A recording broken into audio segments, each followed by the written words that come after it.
Bien, bonjour à tous. On a beaucoup de plaisir à vous accueillir aux côtés des étudiants pour le démarrage de cette option. Alors, je voudrais simplement, en 2-3 minutes, vous donner 2 ou 3 clés de construction du programme. Finalement, quel sens a cette option? Alors, si vous avez avec vous ce papier avec différentes couleurs, vous verrez que, tout d'abord, en bleu, on a une intervention assez importante des professionnels de santé. On aura notamment le docteur Aziz, qui travaille à SOS Médecins. On aura le docteur Lejeune, ici présent. On aura Nathalie Noé, qui est professeure à l'Institut français des masseurs kinésithérapeutes. On aura également le docteur Jean-Luc Weber, qui est le patron d'une société à Aix-en-Provence qui s'appelle TAM Télésanté, donc spécialisée télésanté, télémédecine. Alors Jean-Luc Weber m'a chargé d'un message, il voulait beaucoup être là aujourd'hui, parce qu'il a vraiment des choses à dire sur cette question technologie et santé, mais il n'a pas pu venir parce qu'il est retenu dans une commission de l'Assemblée nationale, préparation des décrets à venir sur la télésanté, télémédecine. Je pense qu'il y a un certain nombre d'entre vous ici qui voient de quoi on parle. Ensuite, vous avez en orange un certain nombre de sujets sur des technologies clés qui, en réalité, changent la médecine depuis très longtemps. Je pense notamment à l'imagerie médicale. Ce n'est pas un sujet nouveau, mais enfin, c'est un sujet qui est lui aussi en constante évolution.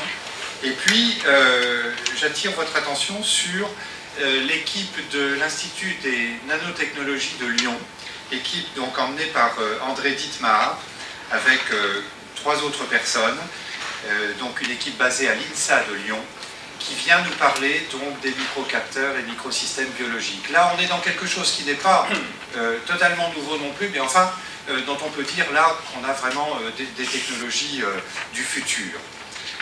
Ensuite, dans toute la partie en vert, coordonnée par notre ami Norbert Packel, donc ici présent, il y a tout ce qu'on pourrait placer sous le chapeau TIC de santé.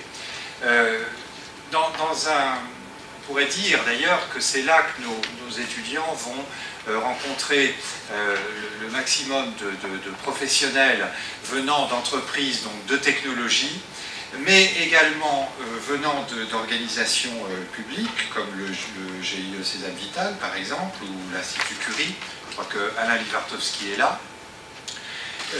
Donc, rencontrer des professionnels, des systèmes d'information de santé et plus généralement des technologies de l'information pour la santé. Enfin, en blanc, la séance d'aujourd'hui, mais un cours tout à fait central dans l'option, qui est le cours d'organisation et de financement de la santé, qui sera donné par Akilenou Morel, donc inspecteur général des affaires sociales, que beaucoup connaissent ici, professeur également à Paris 1 et à Sciences Po, ancien conseiller du Premier ministre sur la santé, qui est également d'ailleurs dans les travaux actuels des commissions de l'Assemblée nationale. Donc on a là un cours très important parce qu'il va structurer la connaissance de nos étudiants sur ce qu'est aujourd'hui le système de santé.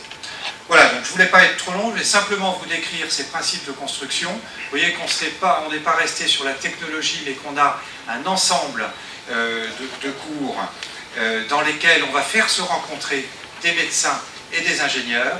Alors je voudrais juste conclure en disant à nos étudiants, je viens de passer 2 semaines en Inde, grand pays des technologies pour la santé, si on peut dire, et il y a une campagne de publicité qui m'a beaucoup frappé dans les villes pour une chaîne hospitalière, qui disait « Un bon médecin comprend la médecine, un grand médecin comprend les patients ».